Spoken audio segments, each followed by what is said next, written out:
Amélie, comment vas-tu? Très bien, merci beaucoup. Applaudissements pour Amélie. Donc tu sors un bouquin qui s'appelle Ton cœur connaît le chemin. Très bien. Bon, on va parler de ton parcours qui est un peu atypique quand même. Hein, tu fais plein de choses comme fille. Donc tu es originaire de Saintes, donc en Charente-Maritime, Ouais. mais tu habites la Dordogne, dans un lieu-dit ou un village qui s'appelle Montignac-Lascaux. Voilà. Qu'est-ce que tu fais en Juste à Dordogne, dans un côté petit des grottes village? de Lascaux. J'ai eu envie, j'aime beaucoup l'énergie qu'il y a en Dordogne. Oui. Ça fait pas longtemps que j'y suis, ça fait 1 an et demi. Voilà, et tu t'y plais. Et je m'y plais bien. Très bien. Ouais. Tu es donc praticienne en médecine alternative. Tu peux nous expliquer ce que c'est? Je médecine pratique, alternative. oui, c'est vaste. L'hypnose Oui. et la sophrologie, principalement. D'accord. Après les soins énergétiques aussi, mais voilà, mon activité principale. Et tu peux l'exercer en Dordogne, à Montignac-Lascaux. Ouais. Les gens viennent te voir, c'est des patients, on appelle ça des patients? Ouais, Oui. des gens. Passionné par tout ce qui a trait aux états de conscience modifiés. Qu'est-ce que l'état de conscience modifié? C'est tout ce qui sort des états ordinaires de conscience. Oui. Donc par le biais par exemple de la méditation ou un entraînement au rêve lucide ou au chamanisme ou des choses comme ça où en fait où on élargit le champ de perspective. Ouais. Très bien. Tu es donc diplômé en sophrologie, entre autres, en hypnose ericksonienne. Voilà, c'est le nom de c'est Erickson? Celui qui a inventé l'hypnose? Non, mais voilà, il y a plusieurs façons oui, c'est marrant, l'hypnose d'hypnotiser. ericksonienne, c'est des quoi? méthodes d'induction. Oui. Et aussi, c'est thérapeutique plutôt, l'hypnose ericksonienne. C'est-à-dire, tu la soignes par... Et par visualisation, c'est beaucoup par le biais de visualisation. Oui. C'est quoi la différence avec l'hypnose classique? L'hypnose classique, c'est une hypnose plutôt qu'on utilise en spectacle. Donc, pour les spectacles d'hypnose, c'est une hypnose qui est plus rapide. Tu n'utilises pas du tout, toi? Si, parce que je faisais des spectacles aussi d'hypnose. Tu fais en plus d'hypnose? Ouais. En Dordogne? Voilà, j'ai arrêté avant le Covid, avant le confinement, mes spectacles, mais j'en faisais un peu partout. Quoi. Et tu écris, tu aimes bien écrire quand mais même. surtout, j'écris, ça voilà. c'est vraiment... Donc tu publies en 2020, tu étais venu me voir d'ailleurs. Oui. Hein, ça s'appelait Enquête de sens, c'est ça. C'est une enquête, c'est ça, aux confins de la conscience. Voilà. Ouais. Donc c'est une enquête parce que je parle de moi, des choses que j'ai expérimentées sur les allergies de conscience. Et j'interviewe des gens qui sont reconnus dans leur domaine, par exemple le docteur Olivier Chambon, qui est un psychiatre à la base, psychothérapeute, mais qui maintenant utilise que le chamanisme et l'hypnose pour accompagner les gens, donc vraiment qui est sorti de conventionnel. Mathieu Ricard aussi, qui est moine bouddhiste, donc comme porte-parole du Dalai Lama. Il est populaire, Mathieu Ricard, il est médiatique. Voilà, il est médiatique. Alors le nouveau, c'est Ton cœur connaît le chemin, il est sorti? Oui, ça y est, il y a 1 mois à peu près. Alors j'ai vu que c'est un roman initiatique, c'est-à-dire? C'est-à-dire, c'est un roman, mais qui, justement, où je donne des outils, aussi dans le roman, comme dans Enquête de sens, mais là, sous forme plus romancée, pour justement ouvrir les portes de l'inconscient et développer nos capacités parapsychologiques. Très bien. Donc c'est un ouvrage de développement personnel et spirituel, c'est ça? Sur le thème, entre autres, du pardon et de la compassion. Pourquoi ça t'intéresse, le pardon et la compassion? De mon point de vue, c'est vraiment le fléau du monde, la rancœur et la culpabilité.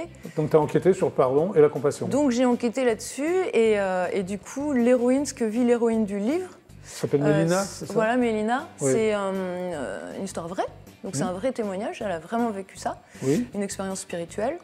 Et du coup, après cette expérience spirituelle, pour elle, c'est une évidence de transmettre le pardon, de faire percevoir les choses de manière plus vaste, parce que la rancœur, c'est d'abord un poison pour nous-mêmes, quoi. Déjà. En fait, c'est une aventure extraordinaire, mais ce sont des faits réels, c'est surprenant quand même. Oui. Alors, où tu as pioché tout ça, où tu t'es renseigné? Ça, je me suis inspirée de plein de choses, de moi aussi, mais Mélina, c'est toi, non? Alors non, c'est pas mon histoire, mais c'est l'anagramme d'Amélie, Mélina, parce que ça me parle bien. Mais c'est pas... un peu quand même, non? Il y a des choses comme ce qu'elle a vécu. Oui, alors le pitch. Tu peux me raconter le pitch?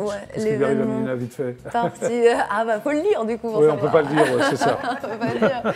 Mais c'est très intense. Alors ce qu'elle a vécu... qu'est-ce qu'elle a vécu, Mélina? Cette expérience spirituelle, Jackie, qu'elle a vécue. Oui, je t'en prie, Amélie. Du coup, je l'ai vécu d'une autre manière, par exemple avec le chamanisme, où je suis allée aussi ouvrir les portes. T'es partie en Inde pour vivre le chamanisme? Non, je ne suis pas partie en Inde. Et aussi la jeune femme qui a préfacé mon livre, je vais faire une petite parenthèse quand même, parler de Cindy Nicolas, qui a vécu elle aussi une expérience pareille, proche de ce qu'a vécu l'héroïne. Oui. Mais elle, c'était lors d'une TCH, donc une séance d'hypnose collective avec le docteur Charbonnier. Très bien. Où elle est partie un peu de l'autre côté aussi. Il y a quand même une citation de Paul Éluard que j'aime beaucoup. Oui. Hein, il n'y a pas de hasard, il n'y a que des rendez-vous. Tu as raison. Oui, tout à fait. Il n'y a pas de hasard, moi ça j'en suis convaincue. C'est exactement ce que je pense. Je ne savais pas que c'était Paul Éluard qui l'avait dit. Mais... Voilà. Tu vois, aurais pu le dire aussi. Alors il y a un autre bouquin, Nous ne sommes pas le sexe faible. Hein, là, ce sont des indomptables. C'est que des filles qui ont écrit ça? Voilà, 11 femmes. Donc, alors il y a 11 femmes, 11 indomptables dont tu fais partie, 11 témoignages. Tu es vraiment indomptable? Oui, a priori. C'est un peu hashtag MeToo, quoi. C'est hashtag MeToo, non? Comment? Hashtag MeToo, non, un peu? Ouais, c'est vraiment pour sortir. Alors, c'est pas un livre féministe parce que c'est des parcours qui. Vous décriez les hommes ou... Non, c'est justement plus dans l'ouverture. Oui. Là, c'est vraiment pour faire prendre conscience aux femmes peut-être qui se limitent.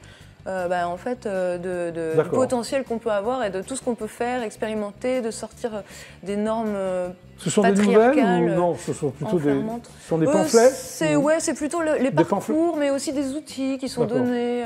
Donc il y a une navigatrice, une championne du monde de MMA. Après, il y a des femmes il y a des femmes de milieux différents de métiers. Ok, d'accord. Alors j'ai appris là que tu étais une sorcière des temps modernes, tu te définis comme ça? Alors, c'est qu'on m'appelait comme ça. T'as pas une tronche de sorcière en tout cas? Alors une gentille sorcière, alors une fée, une petite fée. Et tu te considères comme illuminée, assumée, c'est-à-dire? Ah bon? Oui, c'est toi qui le dis là. Je ne l'ai pas inventé. Hein. Oui, mais l'illumination finalement, c'est d'aller vers la lumière, quelque chose de lumineux pour...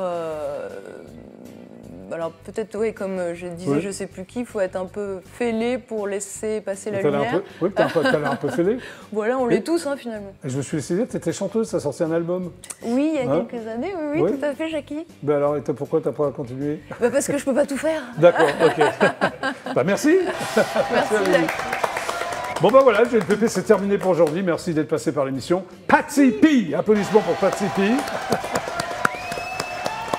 Donc toujours en vente. Toujours. Et le single aussi. Le single sur les plateformes. Voilà. D'accord, très bien. Amélie Galliet, c'est ça?